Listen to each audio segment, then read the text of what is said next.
tinawag na sinungaling ni Pangulong Ferdinand R. Marcos Jr. si dating Pangulong Rodrigo Duterte dahil sa aligasyon nitong may blankong bahagi ang pinirmahang General Appropriations Act.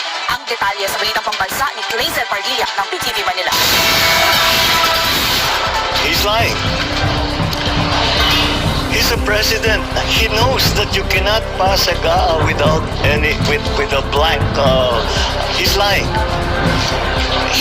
He's lying because he knows perfectly well that that doesn't ever happen. Kasinungalingan yan. Tinawag na kasinungalingan ni Pangulong Ferdinand R. Marcos Jr. ang parata na may naiwan umanong blanco sa ilang bahagi ng isinabatas na 2025 national budget. Kamakailan lamang, binatikos si dating Pangulong Rodrigo Duterte at Davao 3rd District Representative Isidro Ungab ang discrepancy umano sa pambansang pondo na hindi kinumpleto para gawing blankong tseke na maaring punan sa hinaharap.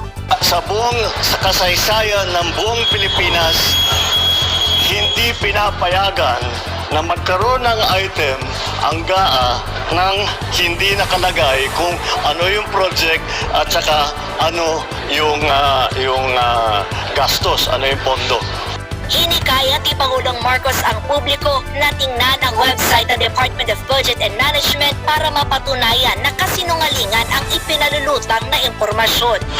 Una nang inalmahan ng palasyo ang pagpapakalat umano ng fake news o maling impormasyon ni Duterte na malisyoso at dapat kundinahin bilang kriminal na gawain. Sabi ni Executive Secretary Lucas Bersamin, masusing pinag-aralan ng Kongreso at ng DBM ang higit 4,000 pahinang pambansang pondo.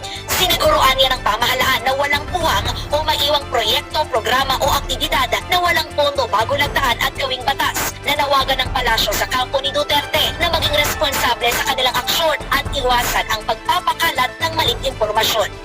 Nilinaw naman ng DBM na ang mga pahinang lumutang ay mula sa Bicameral Conference Committee report at hindi sa General Appropriations Bill. Hinikayat ng ahensya ang publiko na maging maingat, mapanuri at i-verify muna ang impormasyon bago i-share o ipakalat sa mga social media sites. Mula sa PTV Manila, Clazel Pardilla, Balitang Pambansa.